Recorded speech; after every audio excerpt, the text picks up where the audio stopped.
ಆಕರ್ಷಕ ವಸ್ತ್ರವಿನ್ಯಾಸ, ನೃತ್ಯದ ಮೋಡಿ, ಸುಶ್ರಾವ್ಯ ಧ್ವನಿ, JSS ವಿವಿಧ ಶಿಕ್ಷಣ ಸಂಸ್ಥೆಗಳ ಮಕ್ಕಳ ಪ್ರತಿಭೆಗೆ ಉತ್ತಮ ವೇದಿಕೆ.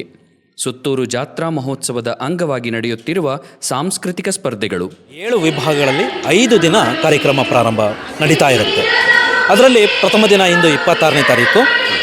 ಇದು ಪದವಿ ಮತ್ತು ಸ್ನಾತಕೋತ್ತರ ಪದವಿ ವಿಭಾಗದ ಶಾಲಾ ಕಾಲೇಜಿನ ವಿದ್ಯಾರ್ಥಿಗಳಿಗೆ ಸ್ಪರ್ಧೆಗಳು ನಡೆಯುತ್ತೆ.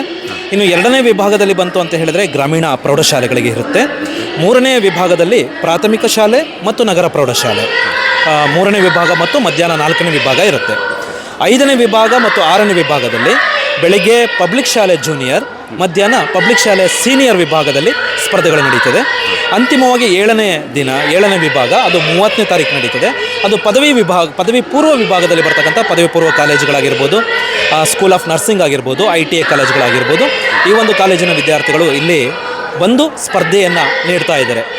ಈ ಒಂದು ಸ್ಪರ್ಧೆ 2 ವಿಭಾಗದಲ್ಲಿ ಇರುತ್ತೆ. ಒಂದು ಸಮೂಹ ಸ್ಪರ್ಧೆಗಳು ಅಂತ ಹೇಳಿ, ಮತ್ತೊಂದು ಏಕವ್ಯಕ್ತಿ ಸ್ಪರ್ಧೆಗಳು ಅಂತ ಹೇಳಿ. ಆ ಸಮೂಹ ಸ್ಪರ್ಧೆಗಳಲ್ಲಿ 3 ಸ್ಪರ್ಧೆಗಳು ಇರುತ್ತೆ. ಒಂದು ಸಮೂಹ ನೃತ್ಯ, ಸಮೂಹ ಶಾಸ್ತ್ರೀಯ ನೃತ್ಯ, ಸಮೂಹ ಗಾಯನ ಅಂತ ಹೇಳಿ. ಮತ್ತು ಏಕವ್ಯಕ್ತಿ ಸ್ಪರ್ಧೆಗಳಲ್ಲಿ ಪ್ರಮುಖವಾಗಿ ಶಾಸ್ತ್ರೀಯ ಸಂಗೀತ, ಶಾಸ್ತ್ರೀಯ ನೃತ್ಯ ಮತ್ತು ವಚನಾಧಾರಿತ ನೃತ್ಯ ಅಂತ ಹೇಳಿ 3 ಸ್ಪರ್ಧೆಗಳಿರುತ್ತೆ.